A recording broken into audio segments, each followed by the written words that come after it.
It was just about 4 years ago this week, I learned how to use Zoom. Many of you also. I remember that interval of those first months of Zoom, not even of pandemic, but just of that one tool. I was working then in plenty of meetings, like many of you, and I remember the first reaction that I had to doing this was, I hate this. I hate this so much. Occasionally I felt like, oh, this is great.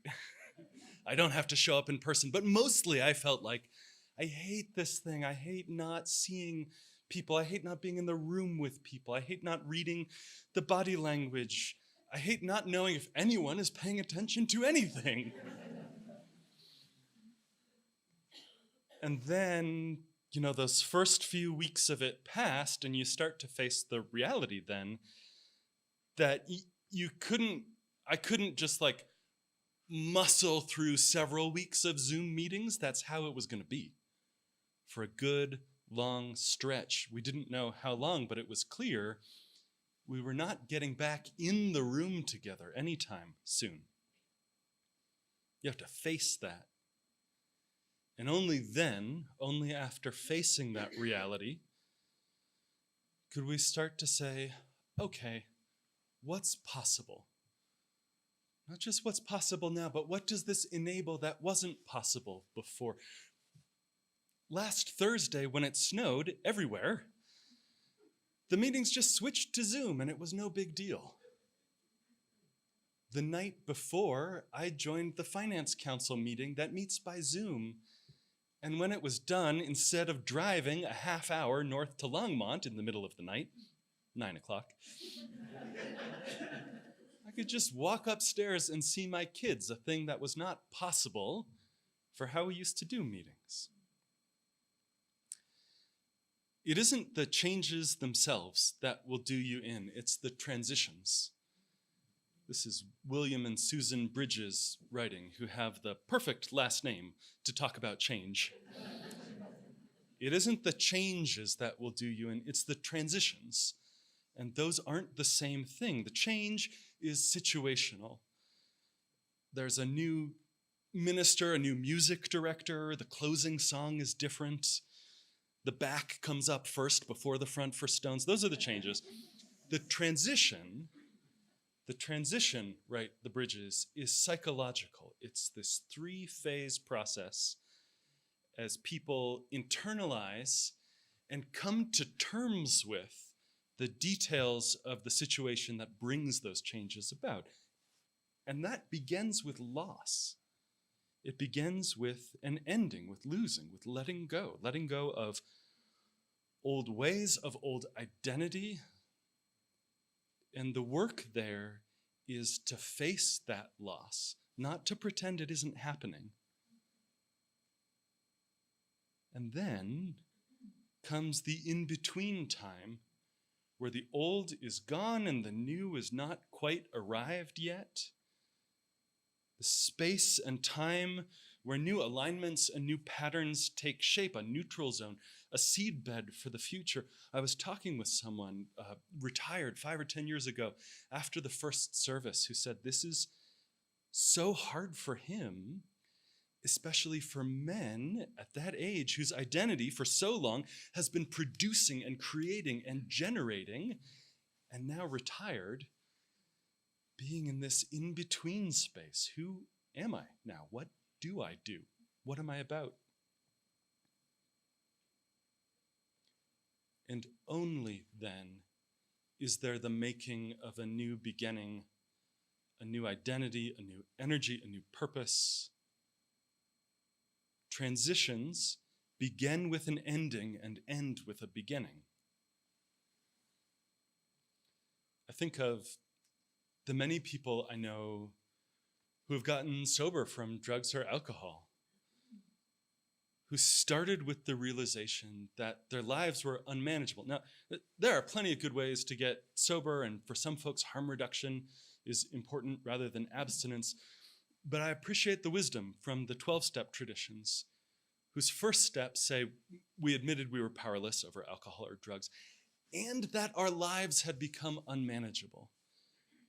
Because there in that second piece is the loss. There in that second piece is the acknowledgement there's no going back. There is an ending that has happened. This old life, this old way that I was moving through the world, I cannot do that anymore. It doesn't work. And after that loss, and facing that loss, the hard work, it's not just, my life is unmanageable, now I'm going to be fine. You know? After that loss, in the in-between, is the seed bed, the in-between time, the ambiguous neutral zone where nothing is especially comfortable and new patterns are formed. How do I function? Who am I now? When that piece of my life is gone, when that way of being alive is gone, who am I when I'm not that? You have to face that part and move through it. And whether that's in 12-step rooms or therapy or any other form, you have to face that part. I remember for myself that long, ambiguous season. I got sober from alcohol 23 years ago, and I remember the long wait. It wasn't even a wait. It was a long series of time of just, what the hell do I do with myself now? And then slowly emergence.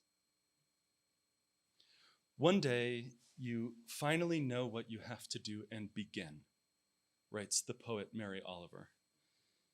And begin, even though the voices around you keep shouting their bad advice. The voices inside you too sometimes. Even though the whole house begins to tremble and you feel the old tug at your ankles, mend my life, each voice cries. But you don't stop. You know what you have to do, writes the poet. Though the wind pries with its stiff fingers, though the melancholy is terrible, and it's already late enough, and a wild night, and the road full of fallen branches and stones, but little by little, as you leave those voices behind, the stars begin to burn through a sheet of clouds, and there's a new voice which you slowly recognize as your own. And it keeps you company as you stride deeper and deeper into the world, determined to do the only thing you can do, to save the only life you can save, yours. That's the transition. That is the ending and the emptiness, the wandering, the wondering of the middle time and beginning. The quality, the heart quality, the spirit quality that might support you in that in-between. Sometimes we talk about that thing that gets you through the middle as resilience or rootedness. Sometimes we talk about that thing as integrity that carries you through, planted enough in who you are and what you're about. Last month, I talked with a new friend in another state who was leaving her relationship with her husband of something like 20 years, ending it because her partner could not accept the reality and normalcy and wholeness of their middle schooler who had come out as trans. And she's in the middle of this change, my friend. In the middle, on the one hand, of the logistics, the business of separation, the practicalities of it, schedules and housing and banking. So there's change, but what she's in the middle also of is transition, a psychological process, a heart process that started with an ending, that started with the rock-solid conviction that she could not make a home for her child under the same roof as a spouse who could not see that child as whole and beloved and unbroken. And her gentle fierceness in that love couldn't be reconciled with her partner. That's integrity. That is, as a parent, a person, a partner, that required an ending for her. And in that decision to separate, there's anger, of course, and clarity and grief. Not just the loss of the relationship with the partner, but the loss of who she thought her partner was, the loss of a future with that person that could have been. The facts of her grief didn't confuse the clear conviction of what she had to do. And when I spoke with her, she didn't weigh her grief against her obligation to her child and say, all right, which of these counts for more? There was none of that. But what she did was let herself feel the weight of it. You go through grief and sadness, not around it. You go through, and she did. She was feeling her way through. And she's in the middle now, in the middle of this transition that began with an ending and will end with a beginning, with a new way of moving through the world.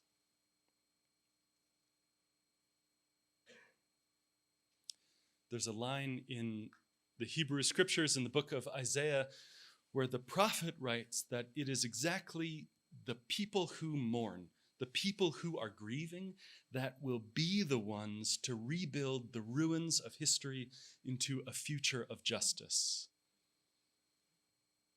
The prophet says those people will be like oaks of righteousness. Sometimes the word righteousness is code for like finger wagging why other people are wrong, right? Righteousness looks like this. I don't think that's what Isaiah means.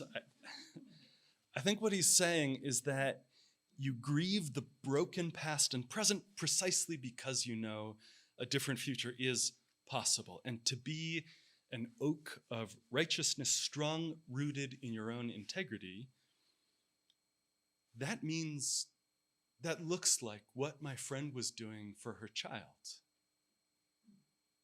Deep-rooted, unshakable, steadfast, faithful in love.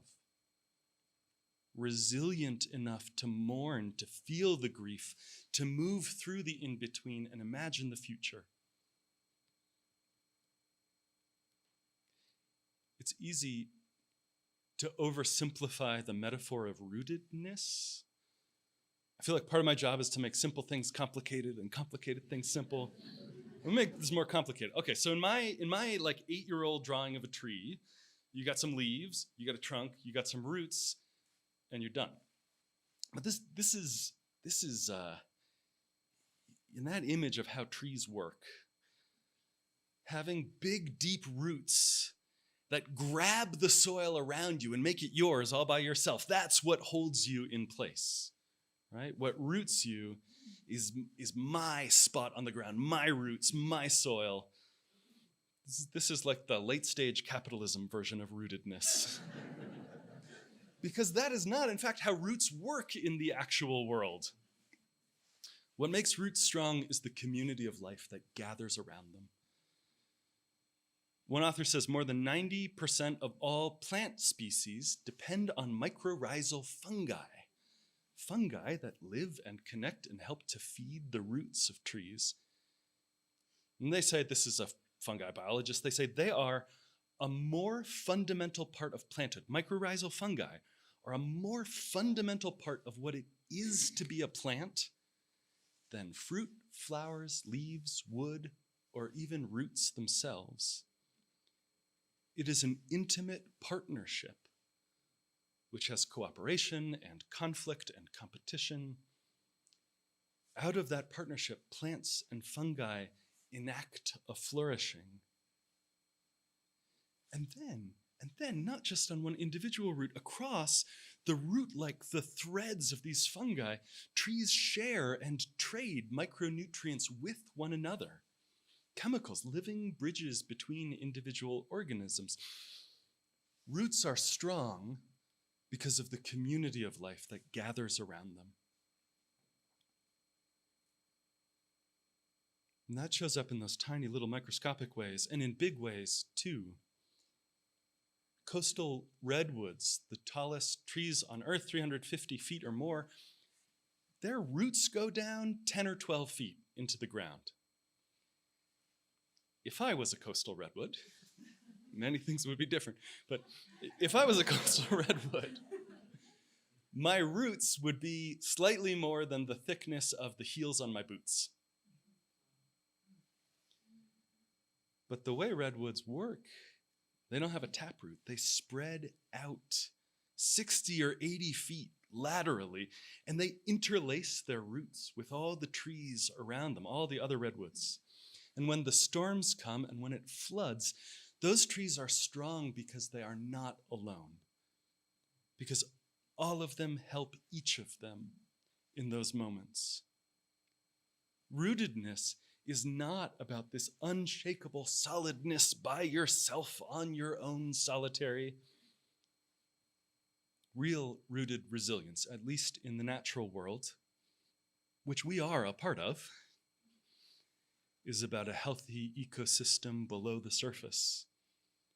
It's about belonging to a community of others.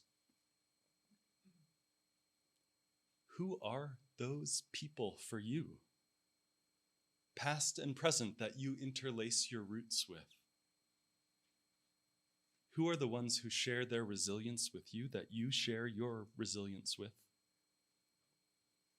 The question really is, who do you belong to?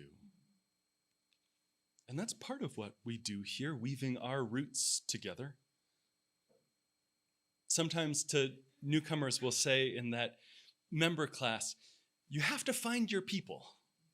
And they sort of look at us like, didn't we just do that? I said, no, you gotta find your people. You gotta find the ones who are going to Chautauqua on a snowy day to climb and trust with your hopes and dreams and disappointments. You have to find your people who go out to the Teepee Raisers Hub in Lafayette a couple of weekends ago and chop firewood for a whole morning and pack food. You have to find your people. It's not just in this room, it's in your whole life. The ones who get it, who get you, who know what it is to be in an ending, to know what it is and support you and love you in the middle, the uncertain middle. To be there to cheer you on in new beginnings. This is lifelong work. In the tarot deck, the card for this work, the image for that work is the 7 of Pentacles. It's a card for growing, for connecting, for gardening, for patience and slow work, for growth, for the in-between time before the harvest comes, when the growing unfolds. We'll close with these words from the poet Marge, this called the 7 of Pentacles. Under a sky the color of pea soup, she's looking at her work growing away there, actively, thick like grapevines or pole beans as things grow in the real world, slowly enough.